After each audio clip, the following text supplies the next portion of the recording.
अल्पवयीन तरुणीच्या मनास लज्जा उत्पन्न होईल असे कृत्य करणाऱ्या 2 संशयित आरोपींविरोधात भडगाव पोलीस स्टेशन येथे पोस्को कायद्याअंतर्गत आज दिनांक 17 मार्च रोजी रात्री 8 वाजता गुन्हा दाखल करण्यात आला आहे। दिनांक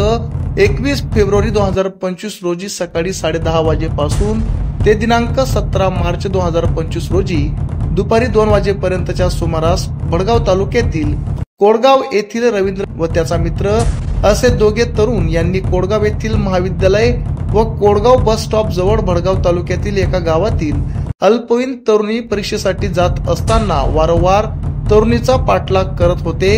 तसेच आज दिनांक 17 मार्च 2025 रोजी अल्पवयीन तरुणी व तिची मैत्रीण असे पायी कोडगाव बस स्टॉप कडे जात असतानाच रवींद्र हा मोटरसायकल वर येऊन तरुणी व तिची मैत्रीण यांना कट मारला असता तरुणीच्या मैत्रिणीने मोटरसायकल चालवणारा मुलगा यास म्हटला की आम्हाला कट का मारला असे बोलले। तेव्हा मोटरसायकल चालवणारा म्हटला की तू मध्ये बोलू नकोस, माझ्या मित्राला तिच्या सोबत बोलायचे आहे असे व त्यावेळी मागे बसलेला रवींद्र हा मोटरसायकल वरून खाली उतरला व अल्पवयीन तरुणीस म्हणाला की तू मला आवडतेस असे बोलून तेथून तो निघून गेला। अल्पवयीन मुलीच्या मनास लज्जा उत्पन्न होईल असे कृत्य तरुणाने केले। यामुळे तरुणीच्या फिर्यादीवरून भडगाव पोलीस स्टेशन येथे